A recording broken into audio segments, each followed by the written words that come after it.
இந்த படத்தோட ஓப்பனிங்ல இந்த படத்தோட ஹீரோ சாங்க காமிக்கிறாங்க. அவன் ஒரு ஆர்மி சோல்ஜர். அவன் லீவுக்காக தன்னோட ஊருக்கு ஃபிளைட்ல வந்துட்டு இருக்கான். அப்படி வந்துட்டு இருக்கும்போது ஒரு சின்ன பொண்ணோட போட்டோவை பார்த்து சிரிச்சுட்டு இருக்கான். அப்ப ஃபிளைட்ல அவன் பக்கத்துல ஒரு பொண்ணு உட்காந்துட்டு இருக்கா. அந்த பொண்ணை எவ்வளவு கரெக்ட் பண்ண இவன் ட்ரை பண்ணிட்டு இருக்கான். ஆனா அந்த பொண்ணும் இவனை கண்டுக்கிற மாதிரியே இல்ல. ஒரு கட்டத்துல ஃபிளைட்டும் லேண்ட் ஆகுது. சாங்கும் விடாம அந்த பொண்ணு பின்னாடியே ஃபாலோ பண்ணிட்டு போய் என்னன்னோ ட்ரை பண்ணி பாக்குறான். ஆனா அந்த பொண்ணு நேரா ஒரு ஆளை ஓடி போய் கட்டுப்பிடிக்கிறா. அதுக்கப்புறமா தான் இவனுக்கே தெரிய வருது அந்த பொண்ணுக்கு ஏற்கனவே கல்யாணம் ஆயிடுச்சுன்னு. இவனும் மனசை தளர விடாம இவ இல்லைன்னா என்ன இன்னொரு பொண்ணை பாத்துக்கலாம்னு சொல்லிட்டு நடந்து போயிட்டு இருக்கும்போது இன்னொரு பொண்ணை பாக்குறான். அந்த பொண்ணு குனிஞ்சு எதையோ ஒரு பூவை பார்த்துட்டு இருக்கா. இவனும் தன்னோட சாவிய வேணும்னே கீழே போட்டுட்டு அந்த பொண்ணை கிராஸ் பண்ணி போறான். அந்த பொண்ணும் அந்த சாவியை பார்த்துட்டு என்னடே உன் சாவி உனக்கு வேண்டாமான்னு சொல்லிட்டு கத்துறா. அதுக்கப்புறமா அந்த சாவியை ஓங்கி உதைக்கிறா. சாங்குக்கும் எங்கேயோ கேட்ட குரல் மாதிரி இருக்கேன்னு சொல்லிட்டு திரும்பி பார்த்தா அது வேற யாரும் இல்ல, இவனோட அத்தை பொண்ணு தான். இவ பேரு போயிங். இவளோட போட்டோவை பார்த்துட்டு தான் ஃபிளைட்ல இவன் சிரிச்சுட்டே இருந்திருப்பான். இந்த பொண்ணு தான் நம்ம கதையோட ஹீரோயின். ரெண்டு பேருமே ரொம்ப வருஷம் கழிச்சு பாக்குறதுனால ஒருத்தர் பயங்கரமா கலாச்சிக்கிறாங்க. அதுக்கப்புறமா இவங்க ரெண்டு பேரும் சேர்ந்து வீட்டுக்கு போறாங்க.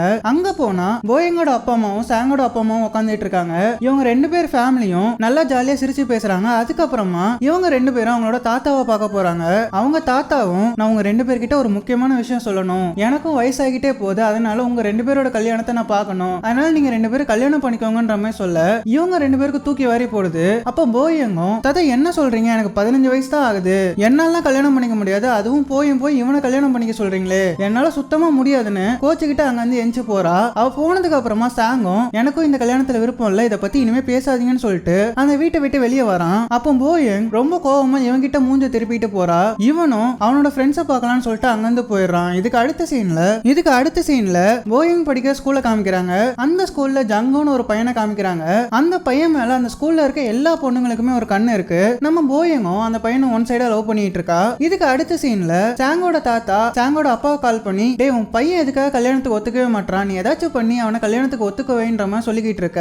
சாங்கோட அப்பாவுக்கு என்ன பண்றதுனே தெரியல. இவனை ஏதாச்சும் சொன்னா சாங்கோட அம்மா அதாவது இவங்க ஒய்ஃப் சண்டைக்கு வருவாங்கன்னு யோசிக்கிறாங்க. அதுக்கப்புறமா ரொம்ப நேரம் தீவிரமா யோசிச்சுட்டு வீட்டுல இருந்த ஒரு சரக்கு பாட்டில முழுசா குளிச்சுட்டு வெளியே போயிட்டு ஒரு பேட் எடுத்து வீட்டுல இருக்க காரை அடிச்சு உடச்சுக்கிட்டு கல்யாணத்துக்கு ஒத்துக்கோன்னு புலம்பிட்டு இருக்க. இதெல்லாம் பார்த்துட்டு இருந்த சாங்கோட அம்மாவும் சாங்க பார்த்து டே ஒழுங்கா கல்யாணத்துக்கு ஒத்துக்கோடா, இல்லாட்டி இந்த ஆள் முழு பைத்தியமா ஆயிடுவான்னு சொல்லிட்டு புலம்பிட்டு இருக்காங்க. சாங்குக்கு என்ன பண்றதுனே தெரியல, அவனும் குழப்பத்துல இருக்கான். இதுக்கு அடுத்த சீன்ல சாங்கும் போயங்க பாக்குறதுக்காக அவ படிக்கிற ஸ்கூலுக்கு வரான். அங்க வந்து போயங்க பாக்குறான். அப்போ அவ கூட அவளோட ஃப்ரெண்டு ஜீசோன்ற ஒரு பொண்ணு இருக்கிறா. இவங்க 3 பேரும் ஒரு ஹோட்டல்ல உட்காந்து பேசிட்டு இருக்காங்க. அப்ப சாங்கு போயங்க பார்த்து இங்க பாரு, நம்ம வீட்டுல நம்ம 2 பேரும் கல்யாணம் பண்ணிக்கணும்னு ரொம்ப ஆசைப்படுறாங்க, அதனால நம்ம கல்யாணம் பண்ணிக்கலாமான்னு சொல்லி கேட்க அதை கேட்டு அந்த 2 பொண்ணுங்களும் ஷாக் ஆகுறாங்க. போயங்க்கு இதுல சுத்தமா விருப்பமே இல்ல, இருந்தாலும் தன்னோட வீட்டுல ஆசைப்படுறாங்களேன்னு சொல்லிட்டு அதுக்கு சரின்னு ஒத்துக்கிறா. இதுக்கப்புறமா சாங்கும் இது நம்ம 3 பேருக்குள்ள தான் இருக்கணும்னு சொல்லிட்டு அந்த ஜீசுவை பார்த்து சொல்ல அவளும் சரின்னு சொல்லிட்டு எனக்கு ஒரு வேலை இருக்குன்னு அங்க வந்து கிளம்பி போறா. அப்போ போயங்க்கு ஒரு கால் வருது. இதுக்கப்புறமா இவங்க 2 பேரும் அடிச்சு பிடிச்சு ஹாஸ்பிட்டலுக்கு போறாங்க. அங்க போனா இவங்களோட தாத்தா சீரியஸா அட்மிட் ஆகி கிடக்குறாரு. இவங்க 2 பேரும் அவர்கிட்ட போயிட்டு எங்களை விட்டு போயிடாதீங்கன்னு சொல்லி கதறி அழுத்துக்கிட்டு இருக்காங்க. அதுக்கப்புறமா நீங்க ஆசைப்பட்ட மாதிரியே நாங்க கல்யாணத்துக்கு ஒத்துக்கிறோம்னு சொல்ல அந்த தாத்தாவும் சட்டுன்னு நார்மலா எந்திரிச்சு உட்காராரு. இவருக்கு சீரியஸா எல்லாம் கிடையாது, இவங்களை கல்யாணத்துக்கு ஒத்துக்க வைக்கணும்னு சொல்லிட்டு இந்த மாதிரி தில்லாலங்கடி வேலையெல்லாம் பண்ணியிருக்காரு. இதுக்கப்புறமா மறுநாளே இவங்களை கல்யாண வேலையெல்லாம் நடந்துட்டு இருக்கு. போயங்க்கு இதுல விருப்பம் இல்லைனாலும் அவ குடும்பத்தோட ஆசைக்காக சரின்னு சொல்லிட்டு சந்தோஷமா அந்த கல்யாணத்தை பண்ணிக்கிறா. இதுக்கப்புறமா கல்யாணம் முடிஞ்ச கையோட இவங்க 2 பேரையும் ஹனிமூன் அனுப்பிச்சு வைக்கிறாங்க. அப்படியே இவங்க 2 பேரும் ஏர்போர்ட்டுக்கு போகும்போது போயங் எனக்கு பாத்ரூம் வருது நான் போயிட்டு வந்துடுறேன்னு சொல்லிக்கிட்டு இருக்கா. சாங்கும் ஏமா ஃபிளைட் கிளம்புற நேரத்துல தான் உனக்கு இதெல்லாம் வருமா, சரி சீக்கிரம் போயிட்டு வான்னு சொல்லிட்டு இவன் மட்டும் உள்ள போறான். அதுக்கப்புறமா ஃபிளைட்டுக்குள்ளே ஏறி உட்காந்துடுறான். ஃபிளைட்டும் கிளம்புற நேரம் வந்துடுச்சு. ஆனா போயிங் இன்னும் வந்த பாடு இல்ல. இவனும் வெளியே போய் அவளை தேடலான்னு எந்திக்கிறான். அப்ப அந்த ஃபிளைட்ல இருந்த அட்டெண்டரும் இந்த ஃபிளைட் டேக் ஆஃப் ஆயிடுச்சு, நீங்க பேசாம உட்காருங்கன்னு சொல்லிட்டு உட்கார வைக்கிறா. இவனுக்கு என்ன பண்றதுனே தெரியல. இன்னொரு பக்கம் போயங்கும் என்ன ஃபிளைட் ஒன்னத்தே காணும்னு சொல்லிட்டு திருன்னு முழிச்சிட்டு இருக்கா. இதுக்கப்புறமா இவளுக்கு என்ன பண்றதுனே தெரியல. இவளும் தன்னோட ஸ்கூலுக்கு போறா. அங்க இவளோட கிரஷ் ஜங்குவை பாக்குறா. அவன் இந்த பொண்ணு கிட்ட வந்து ஹாய்னு பேசிட்டு இருக்கான். அப்ப இந்த பொண்ணுக்கும் உள்ளுக்குள்ள ரொம்ப சந்தோஷமா இருக்கு. இதுக்கப்புறமா இவங்க 2 பேரும் ஜாலியா பேசி ஓடி ஆடிட்டு இருக்காங்க.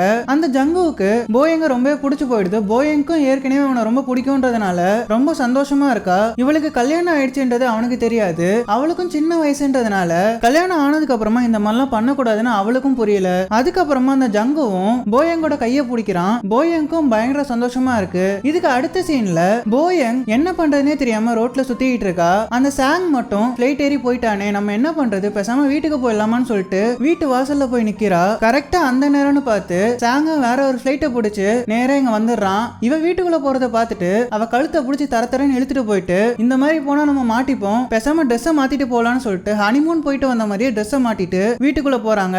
அதுக்கப்புறமா இவங்க எல்லாரும் ஒன்னா சந்தோஷமா சாப்பிட்டுட்டு இருக்காங்க. அப்ப போயங்க எனக்கு டயர்டா இருக்குன்னு சொல்ல சாங்கும் அவளை தூக்கிட்டு நான் தூங்க வைக்க போறேன்னு சொல்லிட்டு அங்கிருந்து போறான். இதுக்கப்புறமா இவங்களுக்கு கல்யாணம் ஆயிடுச்சுன்னு சொல்லிட்டு இவங்களை தனி கொடுத்து வைக்கிறதுக்காக ஒரு வீடு பார்த்து வைக்கிறாங்க.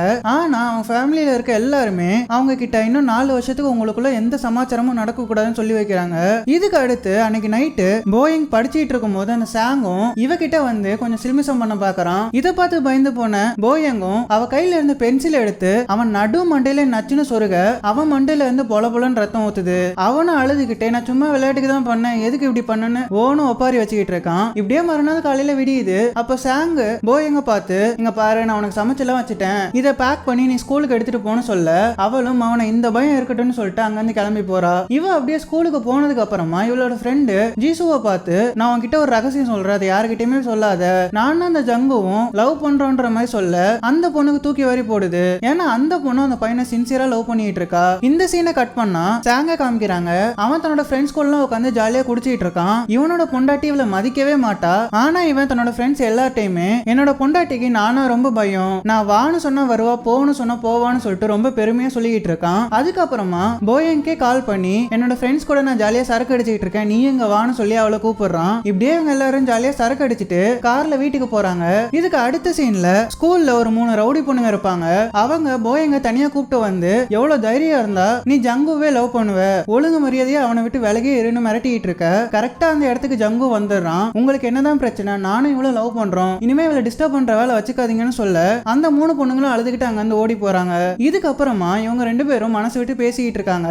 போயங்கும் மனசுக்குள்ள ரொம்ப சந்தோஷமா இருக்கு. இவங்க 2 பேரும் லவ் பண்ண ஆரம்பிக்கிறாங்க. இதுக்கு அடுத்த சீன்ல ஸ்கூல் முடிஞ்சதுக்கு அப்புறமா போயங்கும் சாங்கும் ஜாலியா ஷாப்பிங் போறாங்க. அங்க போயிட்டு பொருள் வாங்குவாங்கன்னு பார்த்தா அங்க இருக்க ட்ராலில ஏறி விளையாண்டிட்டு இருக்காங்க. அப்படி விளையாண்டிட்டு இருக்கும் போது போயங் கீழே விழுந்து அவ காலில் அடிபட சாங்கும் அவளை தூக்கிட்டு வீட்டுக்கு போயிட்டு இருக்கான். இதுக்கப்புறமா வீட்டுக்கு போய் இவங்க 2 பேரும் சந்தோஷமா ஒன்னா சமைச்சு சாப்பிட்டுட்டு தூங்குறாங்க.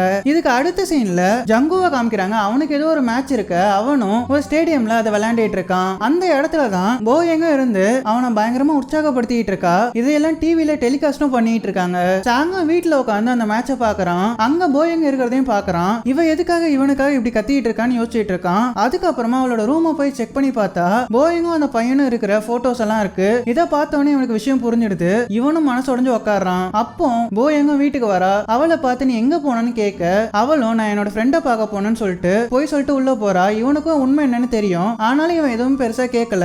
இதுக்கு அடுத்த சீன்ல போயங் தன்னோட ஃப்ரெண்டு ஜீசு கிட்ட பேசிட்டு இருக்கா. அந்த பொண்ணுக்கும் ஜங்குவை பிடிக்கும்ன்ற விஷயத்த போயங் கிட்ட சொல்ல போயங்கும் ஷாக் ஆகுறா. இதுக்கு அடுத்த சீன்ல சங்கு போயங்க கார்ல ஸ்கூல்ல டிராப் பண்ண வரான். அப்பா அவகிட்ட ஏதோ ஒரு விஷயத்த சொல்ல வர போயங்க எனக்கு ரொம்ப டைம் ஆயிடுச்சு நான் ஸ்கூலுக்கு போறேன்னு சொல்லிட்டு அங்கிருந்து வேகமா ஓடி போறா. இதுக்கப்புறமா போயங்கும் அவங்களோட ஃப்ரெண்ட்ஸும் கிளாஸ்ல உட்காந்து எழுதிக்கிட்டு இருக்கும்போது யாரோ ஒரு ஸ்டாஃப் வர மாதிரி இருக்கு. யாருடான்னு பார்த்தா அது சாங் தான். அவனுக்கு நல்லா டிராயிங் பண்ண வரும்ன்றதுனால அந்த ஸ்கூல்ல டெம்பரரி டிராயிங் டீச்சரா ஜாயின் பண்றான். இதை பார்த்தவனே போயங்கும் அந்த ஜீசுக்கும் தூக்கி வாரி போடுது. ஐயோ இவனுக்கும் நமக்கும் கல்யாணம் விஷயம் இந்த ஸ்கூலுக்கே தெரிஞ்சா மானம் போயிடுமேன்னு யோசிச்சுட்டு இருக்கா. இதுக்கப்புறமா கிளாஸ் முடிஞ்சிட்டு டீச்சர்ஸ் எல்லாம் ஒன்னா உட்காந்து பார்ட்டி பண்ணிட்டு இருக்காங்க. இவங்க எல்லாரும் சந்தோஷமா குடிச்சிட்டு இருக்காங்க. அதுல கிம்ன்ற டீச்சருக்கு சாங்க ரொம்பவே பிடிச்சு போகுது. அவங்களும் சாங்க பார்த்து கண்ணடிக்கிறாங்க. அவனை கரெக்ட் பண்றதுக்கு கடல் அளவுக்கு முயற்சி பண்றாங்க. இதுக்கப்புறமா வேலையை முடிச்சிட்டு கார்ல போயிட்டு இருக்கும்போது கூட அந்த கிம் டீச்சர் விடாம இவன் கார்ல ஏறி உட்காந்து இவனை கரெக்ட் பண்ணியே ஆகணும்னு ஒத்த காலில் அவனை இம்சை பண்ணிட்டு இருக்காங்க. இவனும் அந்த டீச்சரை கழட்டி விட்டுட்டு வீட்டுக்கு போறான். வீட்டுக்கு போனா இவனுக்கும் போயங்கும் பயங்கரமான வாக்குவாதம் நடக்குது. போயங்கும் ஏன்டா என்னோட ஸ்கூல்ல வந்து ஜாயின் பண்ண, நம்ம 2 பேருக்கும் கல்யாணம் ஆனது அந்த ஸ்கூலுக்கே தெரியணுமான்னு சொல்லிட்டு திட்டிட்டு அங்கிருந்து போறான். மறுநாள் காலையில இவங்க 2 பேரும் கிளம்பி ஸ்கூலுக்கு ரெடி ஆகுறாங்க. அப்போ சங்கம் ஏதோ ஒரு ஞாபகத்துல கர்ச்சீஃப் நினைச்சு போயங்கோட இன்னரை எடுத்துட்டு அங்க இருந்து கிளம்புறான். இதுக்கு அடுத்த சீன்ல ஸ்கூல்ல போயங்கோட கிளாஸ்ல தான் சங்கம் பாடம் எடுத்துக்கிட்டு இருக்கான். அப்ப ரொம்ப வேர்க்குதுன்னு சொல்லிட்டு கர்ச்சீஃப் நினைச்சு அதை எடுத்து முகத்தை தொடச்சிட்டு இருக்கான். இதை பார்த்த போயங்கும் ஐயோ இதை பார்த்தா மானம் போயிடுமேன்னு சொல்லிட்டு ஓன அலறி எல்லாரோட கவனத்தையும் இவ பக்கம் திருப்ப சங்கம் தான் கையில இருக்கிறத கவனிச்சு அதை ஒளிச்சு வச்சுக்கிறான். இதுக்கு அடுத்து கிளாஸ் முடிச்சுட்டு அங்க இருந்து போலான்னு பார்த்தா அந்த கிம் டீச்சரும் இவன் பின்னாடியே வந்து ஒன்னா சாப்பிடலாமான்னு சொல்லி இவனை கேன்டீனுக்கு இழுத்துட்டு போயிட்டு அவங்க வச்சிருந்த சாப்பாடை சாங்குக்கு ஊட்டி விட்டு அவனை டார்ச்சர் பண்ணிட்டு இருக்காங்க. இதையெல்லாம் தூரத்துல இருந்து போயங்கும் பாக்குறா. அவளுக்கும் ரொம்ப கோபம் வருது. நேரா சாங்க போய் பார்த்து என்னடா அந்த டீச்சர் கிட்ட ரொம்ப வளைஞ்சிட்டு இருக்க, கொஞ்சம் அடக்கி வாசின்னு சொல்ல ஏதாவது நீ பாத்துட்டியான்னு சொல்லி கேக்குறான். அதுக்கு போயிங்கும் நான் பார்த்தேன், நான் கேக்குறேன், இந்த ஊரே பாத்துச்சுன்னு கோவமா சொல்லிட்டு அங்கிருந்து போயிடுறா. இதுக்கு அடுத்து சங்கம் கிரவுண்டுக்கு போறான். அங்கதான் ஜங்கு பேஸ்பால் விளையாண்டுட்டு இருக்கான். அப்ப பால் நேரா சங்கு கிட்ட வர அவனும் அந்த பால் எடுத்து யாரோடதுன்னு பாத்துட்டு இருக்க. ஜங்குவும் அந்த பால் என்கிட்ட கொடுங்க சார்னு சொல்லிட்டு இருக்கான். அப்ப சங்கம் மனசுக்குள்ள நீ தானடா அவன், இருடி உனக்கு வச்சுக்கிறேன்னு சொல்லிட்டு அந்த பால் அவன்கிட்ட கொடுத்துட்டு அங்கிருந்து போனா இவனுக்காக அந்த கிம் டீச்சர் வெயிட் பண்ணிட்டு இருக்காங்க. இவனும் ஐயோ இந்த பொம்பளை தொல்லை தாங்க முடியலன்னு சொல்லிட்டு அவங்க கண்ணில் போடாம அங்கிருந்து வேகமா ஓடி போயிடுறான். இதுக்கு அடுத்த சீன்ல அந்த கிம் டீச்சர் விடாம சாங்கோட அட்ரஸை கண்டுபிடிச்சு அவனோட வீட்டு வாசல்லே வந்து நிக்கிறாங்க. அப்ப சாங்குக்கும் ஐயோ இந்த டீச்சர் நம்ம வீட்டுக்குள்ள வந்தா நமக்கும் போயங்கும் கல்யாணம் ஆன விஷயம் ஊருக்கே தெரிஞ்சிருவேன்னு பயந்துட்டு இருக்கான். அதுக்கப்புறமா போயங்கும் தன்னோட ஷூ தன்னோட பொருள் எல்லாத்தையுமே எடுத்துட்டு ஒரு கார்ட்டனுக்கு பின்னாடி போய் ஒளியிறா. அந்த டீச்சரும் வீட்டுக்குள்ள வந்து அவங்க கிட்ட பேசிட்டு இருக்கும்போது அந்த வீட்டுக்குள்ள இன்னொரு ஆள் நிக்கிறத பார்க்க போயங்கும் வேற வழியே இல்லாம அந்த கர்டன் துணியை எடுத்து முகம் தெரியாத மாதிரி சுத்திக்கிறா. அதுக்கப்புறமா வேகமா அந்த வீட்டை விட்டு போய் பால்கனி வழியா குதிச்சு எஸ்கேப் ஆகி ஓடி போயிடுறா. இதை பார்த்து அந்த டீச்சரும் யார் அவ இங்க என்ன பண்றான்னு சொல்லிட்டு கோவமா கேட்க சாங்க என்ன பண்றதுன்னு தெரியாம முழிச்சிட்டு இருக்கான். உடனே அவன் என் தங்கச்சி தான், அவ கொஞ்சம் மூல கோளாறு உள்ளவ, அடிக்கடி இப்படிதான் பண்ணுவான்னு சொல்லி சமாளிக்கிறான். இதுக்கப்புறமா சாங்கும் எனக்கு ஆர்மில கொஞ்சம் ட்ரைனிங் இருக்குன்னு சொல்லிட்டு ரெடி ஆகி போகிறான். அங்க போயிட்டு ட்ரைனிங் எல்லாம் முடிச்சு சாப்பிட்டுட்டு இருக்கான். அப்படி இவன் ஃப்ரெண்ட்ஸ் கூட சாப்பிட்டுட்டு இருக்கும்போது போயிங் அவ சமைச்ச சாப்பாடை எடுத்துட்டு வந்து அங்க இருக்க எல்லாருக்குமே கொடுக்குறா. அதை சாங்கும் அவனோட ஃப்ரெண்ட்ஸும் சந்தோஷமா சாப்பிடுறாங்க. அதுக்கப்புறமா பார்ட்டிக்கெல்லாம் போறாங்க. அங்க போயிட்டு இவங்க எல்லாருமே ஜாலியா பாட்டு பாடிட்டு சந்தோஷமா என்ஜாய் பண்றாங்க. அப்படி என்ஜாய் பண்ணிட்டு சாங்கும் போயங்கும் ரோட்ல நடந்து வந்துட்டு இருக்கும்போது ரெண்டு ரவுடி பசங்க இவங்க கிட்ட வந்து பிரச்சனை பண்ண போயங் கடுப்பாய் அந்த ரெண்டு பயலுகளையும் கட்டையாலே அடிச்சு பொழந்துட்டு இருக்கா. இதுக்கப்புறமா இது ஒரு போலீஸ் கேஸ் ஆகி போலீஸ் ஸ்டேஷன்ல உட்காந்துட்டு இருக்காங்க. அப்ப போலீஸும் சாங்க பார்த்து இந்த பொண்ணு யாருன்னு கேட்டுட்டு இருக்க. இவதான் என்னோட பொண்டாட்டின்னு சொல்லிக்கிட்டு இருக்கான். அதை கேட்டு அங்க இருக்க யாருமே நம்பல. இந்த விஷயம் அந்த ஸ்கூலோட பிரின்சிபலுக்கு நல்லாவே தெரியும். அந்த பிரின்சிபலும் போலீஸ் கிட்ட வந்து பேசி சங்கையும் அந்த பொண்ணையும் வெளியே கூப்பிட்டு வராரு. அந்த பிரின்சிபல் கூடயே தான் அந்த கிம் டீச்சரும் வந்திருப்பாங்க. அந்த டீச்சருக்கு சாங்கோட கல்யாண விஷயம் ரொம்ப அதிர்ச்சியா இருக்கு. இவங்களும் கோபத்துல கொந்தளிச்சிட்டு இருக்காங்க. இதுக்கு அடுத்து மறுநாள் ஸ்கூல்ல அந்த கிம் டீச்சரும் போயங்கோட கிளாஸ் ரூமுக்கு வந்து இன்னும் கொஞ்ச நாள்ல நம்ம ஸ்கூல்ல ஒரு டிராயிங் காம்படிஷன் நடக்க போகுது, அதுக்காக ஸ்டேடியம்ல உள்ள செவர்ல எல்லாம் பெயிண்டிங் வரையணும், அத போயிங் மட்டும் தான் தனியா வரையணும்னு சொல்லிட்டு அங்க இருந்து போறாங்க. இதெல்லாம் பார்த்துட்டு இருந்த சாங்கும் அந்த டீச்சர் கிட்ட போயிட்டு ஏன் இப்பெல்லாம் பண்றீங்க, அவ சின்ன பொண்ணு இல்லையா, அவளுக்கே இவ்வளவு பெரிய வேலையை கொடுத்தீங்கன்னு கேட்க அந்த டீச்சரே போயிங் சாங்க கல்யாணம் பண்ண கடுப்புல தான் இப்படி ஒரு தண்டனையை கொடுத்துட்டு போயிருப்பாங்க. இவன் வந்து அந்த டீச்சர் கிட்ட இப்பெல்லாம் பேச அவங்க இன்னும் கடுப்பாய் அங்க இருந்து கோச்சிட்டு போறாங்க. இதுக்கு அடுத்த சீன்ல போயங்கும் அந்த செவரு எப்படி இருக்குன்னு போய் பார்த்தா அது ஒரு பெரிய தியேட்டர் ஸ்கிரீன் மாதிரி இருக்கு. இவளும் இதுல எப்படி வரையறதுன்னு யோசிச்சுட்டு இருக்கா. சரி டீச்சர் சொல்லிட்டாங்க வரைஞ்சுதான் ஆகணும்னு சொல்லிட்டு ஏணியெல்லாம் போட்டு கஷ்டப்பட்டு வரைஞ்சிட்டு இருக்கா. இதையெல்லாம் தூரத்துல இருந்து பார்த்த சாங்கும் ஜீசுவும் ஒரு பிளான் போடுறாங்க. இதுக்கப்புறமா ஜீசு போயங்க்கு போய் ஹெல்ப் பண்ணிட்டு இருக்கா. இவங்க ரெண்டு பேரும் ஒன்னா சேர்ந்து வரைஞ்சிட்டு இருக்காங்க. இப்படியே சாயங்காலம் ஆகுது. அதுக்கப்புறமா வீட்டுக்கு கிளம்பி போறாங்க. அவங்க போனதுக்கு அப்புறமா சாங்கும் அந்த ஸ்டேடியம்க்கு வந்து முக்காவாசி டிராயிங் வரைஞ்சு முடிச்சிடறான். மறுநாள் காலையில போயிங் வந்து பார்த்தா நிறைய டிராயிங் வரைஞ்சிருக்கும். இதெல்லாம் பார்த்துட்டு ஜீசு கிட்ட எப்படி இது நடந்துச்சுன்னு கேட்க அவளும் அதெல்லாம் ஒண்ணும் இல்லைன்னு சொல்லி சமாளிக்கிறா. இதுக்கப்புறமா இவங்க ரெண்டு பேரும் பாத்ரூமுக்கு போறாங்க. அப்போ சாங்க பத்தி பேசிட்டு இருக்காங்க. இந்த விஷயத்தெல்லாம் அந்த மூணு ரவுடி பொண்ணுங்க ஒட்டு கேட்டுறாங்க. அவங்களுக்கு போயங்கும் சாங்கும் கல்யாணம் பண்ண விஷயம் தெரிஞ்சு போகுது. இதுக்கு அடுத்த சீன்ல சாங்கும் போயங்க அவங்களோட ஃபேமிலி கூட உட்காந்து ஒன்னா ஜாலியா சாப்பிட்டுட்டு இருக்காங்க.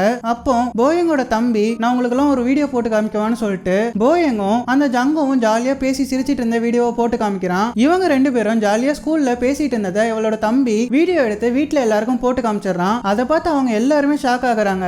போயங்கும் என்ன சொல்றதே தெரியாம அழுதுட்டு அங்க இருந்து வேகமா ஓடி போறா. அவ பின்னாடியே சாங்கும் ஓடி போறான். இதுக்கப்புறமா போயங்கும் ஒரு பார்க்ல உட்காந்து ஃபீல் பண்ணி அழுதுகிட்டு இருக்கா. சாங்கும் அவ பின்னாடியே போயிட்டு நீ எதுக்கும் கவலைப்படாத, நீ என்ன பண்ணுவ, உன்னோட விருப்பம் என்னன்னே தெரியாம உன்னை பிடிச்சு கல்யாணம் பண்ணி வச்சிட்டாங்க, இதுக்கெல்லாம் நீ காரணமே இல்லைன்னு சொல்லிட்டு ஆறுதல் சொல்றான். இதுக்கப்புறமா போயங்கும் வீட்டுக்கு போறா. வீட்டுக்கு போனா அவளோட ஃப்ரெண்ட் ஜீசு அவளுக்கு கால் பண்ணி நீ போனதுக்கு அப்புறமா இருக்கிற எல்லா டிராயிங்குமே சாங் தான் வரைஞ்சான்ற உண்மையை சொல்ல அவளும் ரொம்ப வருத்தப்படுறா. அதுக்கப்புறமா வீட்டுக்குள்ள போயிட்டு சாங்கோட ட்ரெஸ் எடுத்து பாக்குறா. அந்த ட்ரெஸ் ஃபுல்லா பெயிண்ட் கரையா இருக்கும். அதை பார்த்த இவளும் நமக்காக இவன் இவ்வளவு கஷ்டப்பட்டு வரைஞ்சிருக்கானேன்னு சொல்லிட்டு ரொம்ப அழுதுகிட்டு இருக்கா. இப்படியே அன்னைக்கு நைட்டு படுத்து தூங்குறா. மறுநாள் காலையில எந்திரிச்சு பார்த்தா சாங்க காணோம். இவளும் அவனை தேடிக்கிட்டு அவனோட ரூமுக்குள்ள போய் செக் பண்றா. அப்போ அவனோட ரூம்ல அவனோட சின்ன வயசு போட்டோ எல்லாம் பாத்துட்டு இருக்கா. அதுல போயிங்கோட போட்டோ தான் நிறைய இருக்கும். அது மட்டும் இல்லாம அவ சாங்குக்காக எழுதின ஒரு லெட்டரையும் பாக்குறா. அதை அவன் ரொம்ப வருஷமா பத்திரமா வச்சிருக்கான். இவன் ஆர்மியில இருக்கும்போது போயங் தான் சாங்குக்காக அந்த லெட்டர் எழுதியிருப்பா. இதெல்லாம் பார்த்த இவளும் அவனுக்காக ரொம்ப ஃபீல் பண்றா. இவ சாங்க லவ் பண்ண ஆரம்பிக்கிறா. இதுக்கு அடுத்த சீன்ல அந்த ஸ்கூல்ல காம்படிஷன்லாம் நடக்குது. அப்போ போயிங் என்ன நினைச்சானே தெரியல. நேர ஜங்கு கிட்ட போறா. அவங்கிட்ட போயிட்டு இங்க பாரு, இனிமே நம்ம பேசி பழக வேண்டாம், எனக்கு வேற ஒருத்தர் தான் பிடிச்சிருக்கு, நான் அவரை தான் லவ் பண்றேன்னு சொல்லிட்டு அங்கிருந்து போறா. இதுக்கப்புறமா அந்த ஃபங்க்ஷன்ல சாங்கும் சந்தோஷமா மைக்க பிடிச்சு ஸ்பீச் கொடுத்துட்டு இருக்கான். அப்ப அந்த 3 ரவுடி பொண்ணுங்களும் வந்து, சார் உங்களுக்கு ஏற்கனவே கல்யாணம் ஆயிடுச்சுன்னு கேள்விப்பட்டேன், அதுவும் இந்த ஸ்கூல்ல படிக்கிற ஒரு ஸ்டூடெண்டே கல்யாணம் பண்ணியிருக்கதா கேள்விப்பட்டேன், அது உண்மையானு சொல்லி கேட்க இவனுக்கும் ஒரே வருத்தமா போகுது. அதுக்கப்புறமா இதை மறைச்சு என்ன ஆக போகுதுன்னு சொல்லிட்டு உண்மையை சொல்லிடுறான். ஆமா, நானும் போய் இங்க தான் கல்யாணம் பண்ணோம், ஆனா அது எங்களோட விருப்பத்தோட நடக்கல, அவளோட விருப்பமே இல்லாம எங்களோட வீட்டுல எங்களை கல்யாணம் பண்ணி வச்சிட்டாங்கன்ற மாதிரி சொல்லிக்கிட்டு இருக்கான். அப்போ போயங்க வேகமா அந்த ஸ்டேஜுக்கு ஓடி வந்து என்ன மன்னிச்சிரு, உன்னோட லவ் நான் புரிஞ்சுக்காம போயிட்டேன், இப்பதான் உன்னோட லவ் எப்படிப்பட்டதுன்னு எனக்கு புரியுது, நானும் உன்னை லவ் பண்றேன்னு சொல்லிட்டு அங்கேயே அவனுக்கு ப்ரொபோஸ் பண்ணி கட்டி பிடிக்கிறா. இதை பார்த்து அந்த ஸ்கூல்ல இருந்து எல்லாருமே சந்தோஷப்பட்டு கை தட்டுறாங்க. ஆனா அந்த கிம் டீச்சர் மட்டும் ஒரு மாதிரி வயிற்றுச்சல்ல அழுதுகிட்டே இருக்காங்க. இதுக்கப்புறமா அந்த ஜீசு பக்கத்துல ஜங்குவும் வந்து உட்காடுறான். ஜீசுவும் மனசுக்குள்ளேயே அப்பாடா நம்ம ரூட் கிளியர் ஆயிடுச்சுன்னு சொல்லிட்டு சந்தோஷப்பட்டு இருக்கா. இதுக்கப்புறமா போயங்கும் சாங்கும் அவங்க ஃபேமிலி கூட சேர்ந்து ஒன்னா குரூப் போட்டோ எடுக்கிறாங்க. இப்படியே இந்த படமும் முடியுது. உங்க எல்லாருக்கும் இந்த படம் பிடிச்சிருக்கும்னு நினைக்கிறேன். பிடிச்சிருந்தா மறக்காம லைக் பண்ணிடுங்க. நம்ம சேனலை சப்ஸ்கிரைப் பண்ணா சப்ஸ்கிரைப் பண்ணி பக்கத்துல இருக்க பெல் ஐக்கானை கிளிக் பண்ணி ஆல்ன்ற பட்டனை செட் பண்ணி வச்சுக்கோங்க. அப்பதான் நான் போடுற ஒவ்வொரு வீடியோஸும் உங்களுக்கு உடனே நோட்டிபிகேஷனா வந்து சேரும். அதுக்கப்புறமா லைக் பண்ணிட்டு ஹைப்ன்ற ஒரு ஆப்ஷன் கமெண்ட் பாக்ஸ் பக்கத்துல காமிக்கும். மறக்காம நம்ம சேனலை ஹைப் பண்ணீங்கன்னா நம்ம சேனல் க்ரோ ஆகிறதுக்கு ஒரு வாய்ப்பு கொடுத்த மாதிரி இருக்கும். அவ்வளவுதான், உங்களை ஒரு நல்ல வீடியோல எடுத்து சந்திக்கிறேன். அது வரைக்கும் ஃபன் கைஸ்.